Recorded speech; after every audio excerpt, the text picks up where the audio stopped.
மதவாதம், வெறுப்பு அரசியல் தோல்வியடைந்ததால் ஜாதி கூட்டணி அமைத்த பாஜக கூட்டணி கட்சி தொண்டர்களே வெறுப்பதால் குழப்பத்தில் தவிப்பு. தமிழகத்தில் எப்படியாவது கால் பதித்து விட வேண்டும் என தவியாய் தவிக்கிறது பாஜக. இதற்காக சாம, பேத, தான, தண்டம் என எல்லா வகையிலும் பிரயத்தனம் காட்டி வருகிறது. எவ்வளவுதான் முயன்றாலும் நோட்டாவை தாண்ட முடியவில்லை. அந்த தருணத்தில்தான் ஜெயலலிதாவின் இறப்பால் அதிமுகவில் ஏற்பட்ட சூழ்நிலையை தனக்கு சாதகமாக்கிக் கொண்டு அந்த கட்சியின் முதுகிலேறி சவாரி செய்ய ஆரம்பித்துவிட்டது.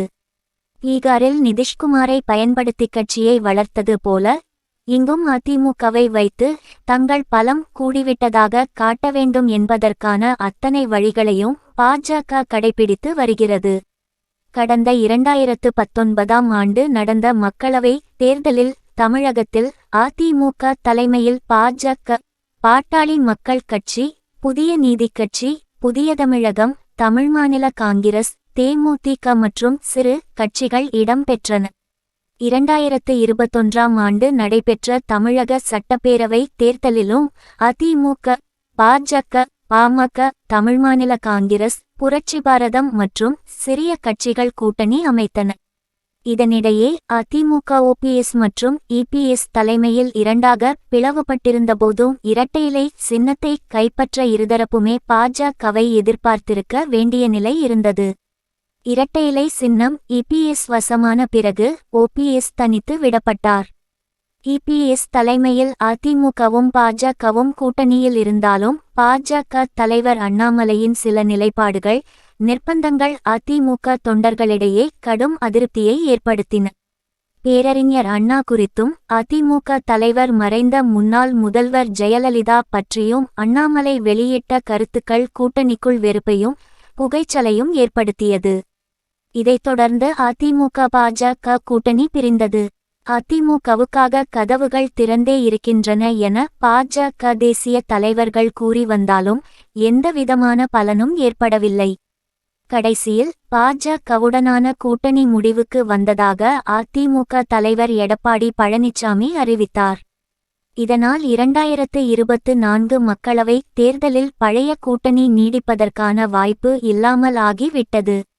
அதிமுக கழன்று விட்டதால் யார் முதுகில் ஏறி சவாரி செய்வது என்பதில் குழப்பம், திகைப்பும் இருந்த நிலையில் ஓபிஎஸ் பக்கம் நகரத் தொடங்கியது பாஜக.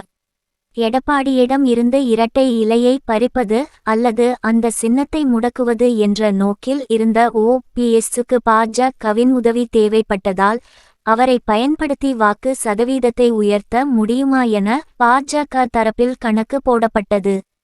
மாபெரும் தேசிய கட்சியாக களத்தில் தங்களுக்கு அமோக ஆதரவு இருப்பதாக காட்டிக்கொண்டாலும் தனித்து போட்டியிட்டால் செல்வாக்கு இல்லை என்பது அப்பட்டமாக தெரிந்து விடும் என்பதால் சிறிய கட்சிகளை இழுக்கத் தொடங்கியது.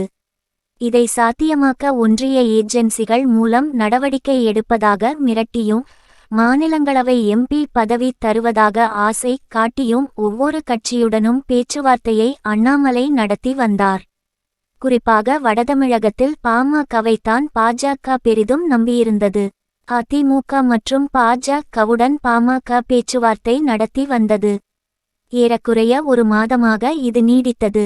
பாமக நிறுவனர் தலைவர் ராமதாஸ் அதிமுகவுடன் தான் போக வேண்டும் என நினைக்க ஒன்றிய அமைச்சர் பதவி கிடைக்கும் என்பதால் பாஜகவுடன் சேர்வதுதான் எதிர்காலத்துக்கு நல்லது என அன்புமணி வலியுறுத்தி வந்ததால் எந்த முடிவும் ஏற்படாமல் இழுபறி நீடித்தது.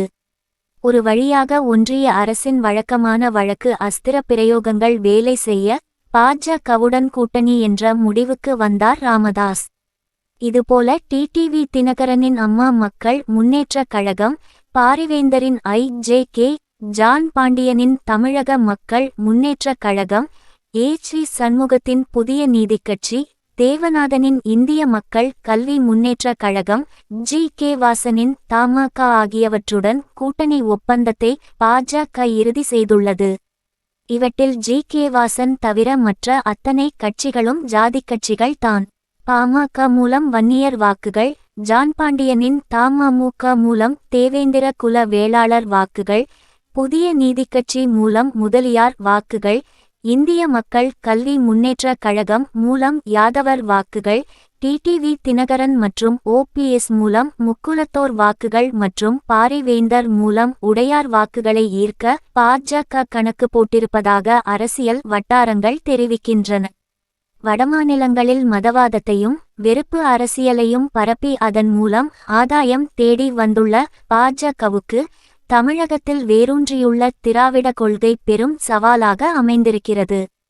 ஏனெனில் பாஜகவின் மதவாதமும் வெறுப்பு அரசியலும் இங்கு கடும் தோல்வியை அடைந்திருக்கின்றன.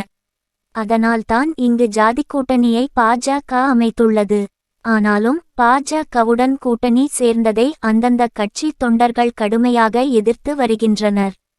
இது பாஜகவுக்கு பெரும் குழப்பத்தையும் அதிர்ச்சியையும் ஏற்படுத்தியுள்ளது என்கின்றனர் அரசியல் நோக்கர்கள்.